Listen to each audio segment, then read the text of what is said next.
Let's talk about the word was in the past tense. And if we talk about was, we have to talk about were because they're really the same word. I can't say you was, I have to say you were. So we're really talking about the same word. Was and were in the past. Now, if we think about it, was and were are the past tense forms of is, am, and are. And so that means we're dealing with two verbs, ser and estar. Those good old challenging friends that we've had to deal with in the past. Okay? Now, we're going to focus on the preterite and the imperfect forms because when we start getting into other forms, we're really combining with other things and talking about different structures. But the basic forms of was and were, we're dealing with preterite and imperfect, okay? Now, really quick, let's just do a quick reminder of what ser and estar are really fast. I just want to remind you that ser is our being, who we are, our characteristics, and estar is how you feel where you are, okay? It talks about those feelings and temporary things like that, okay? Now let's do a quick review of preterite and imperfect. Preterite, it happened in the past, but it was a given time frame. It was done over with in a specific time. It's kind of a isolated, done over with event. Imperfect is also in the past, but it is ongoing in the past. Something was happening, okay? And we'll clarify this more as we go along. All right. First of all, let's take the verb ser. All right. Now, right now, I want to put up two charts on the screen here. Two charts side by side. And let's put up the forms of ser. On the left, I'm going to put the preterite forms. And on the right, I'm going to put the imperfect forms. So first of all, the preterite forms on the left. Fui, fuiste, fue, fuimos, fuisteis, fueron. Don't have to deal with any accents on that, no problem. So I was, yo fui, you were, tú fuiste, he, she, you respectfully were, él fue, ella fue, and usted fue, and et cetera, et cetera. We can go down the other side too with we and you plural and they. All right. Now on the right chart, let's put the forms of ser in the imperfect, which are era, eras, era, éramos, the only one with an accent. It's got an accent on that first E. It's the only accent we have to deal with on this chart.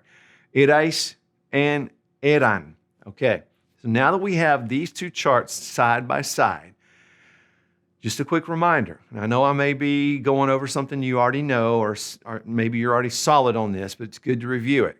So I can say I was using ser in two different ways.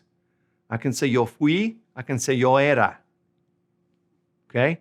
Preterite imperfect. I can say you were, speaking informally to a friend, tú fuiste, or I can say tú eras.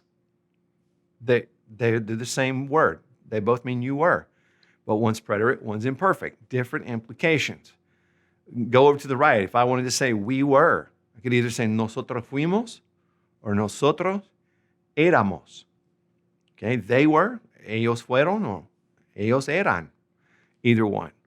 The difference is, yo fui, I was, means I was in the past, in a given specific amount of time. I'm condensing this down to a specific era, specific time frame, okay?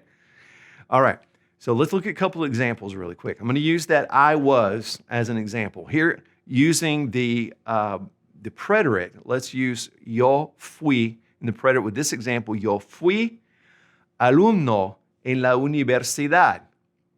Okay. Now I'm condensing this down to a specific time frame in my life. You know, I went to the University of Georgia. That was a specific time frame in my life.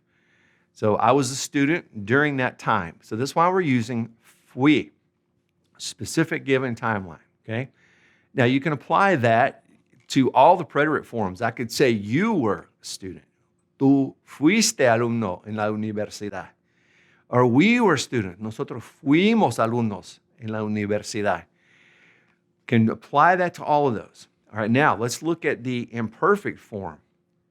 Yo era harto cuando era joven. Now, I've given you two in this one really quick. I was tall when I was young.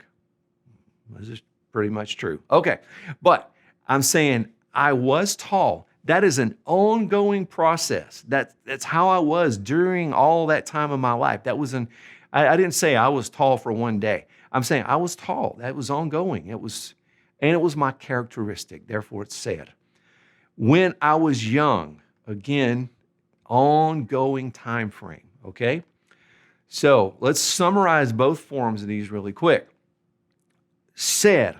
Remember the little phrase poppin, P-O-P-I-N. Said is used under the conditions of poppin. Permanent condition, occupation, place of origin, identification, nationality. Those are the conditions under which we use said. So if you're going to ever say, I was, or she was, or they were in the past, we have to first determine, is it ser or estar? Now, if it's ser, we have to start determining, is it preterite or imperfect? Okay? And then you kind of get your specific conjugation down. And you might be saying, well, gosh, isn't this going to take a while to, think about all this in the middle of a conversation?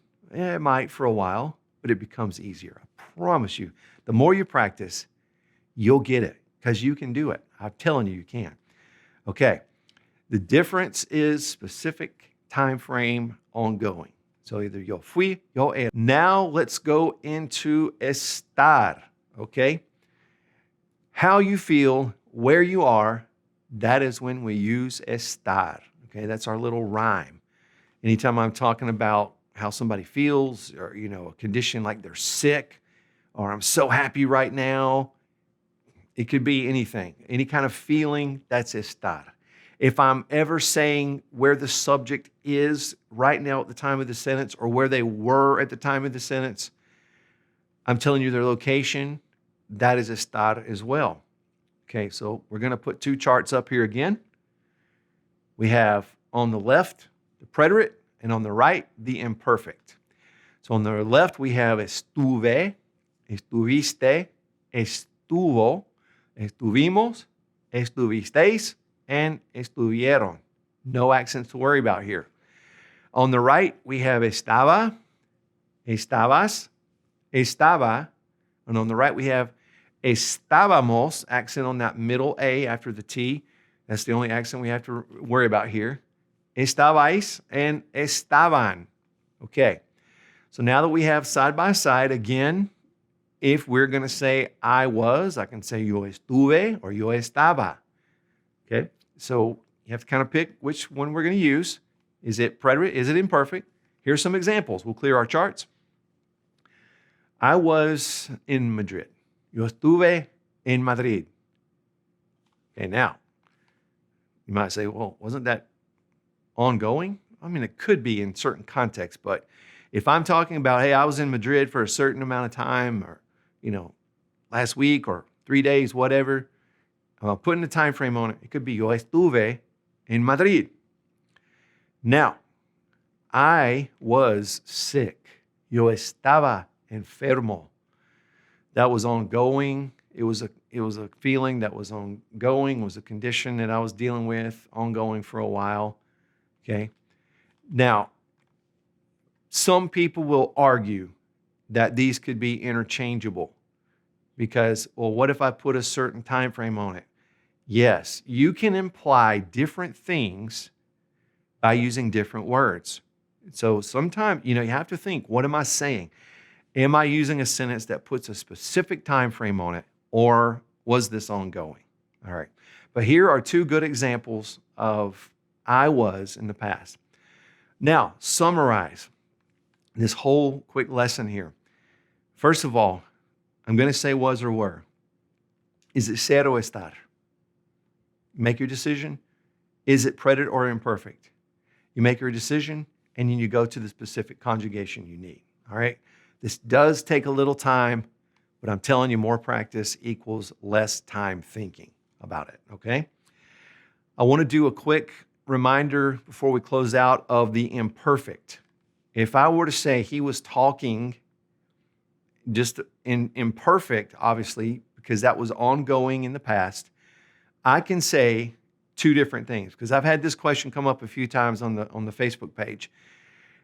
Would it be él estaba hablando? He was talking, or would it be él hablaba? Well, honestly, either one. You'll hear different ones in different places. I've heard people say él estaba hablando, and I've heard people say él hablaba. Now, also know that él hablaba can mean he was speaking, or it could mean he used to speak. He used to speak French. Él hablaba francés. It kind of implies all of that in one word. So it can be taken either way, all right? So just wanted to throw that little clarification in for you. Well, amigos, continue to practice all of these forms. The more you practice, the better you'll have it. And I hope to see you next time on the next episode of the Language Tutor Spanish. Hasta pronto. Friends, thanks for watching the Language Tutor. If you have a question for me, feel free to leave it in the comment section below the video. And please click subscribe and the notification bell so that you'll never miss any of our language lessons.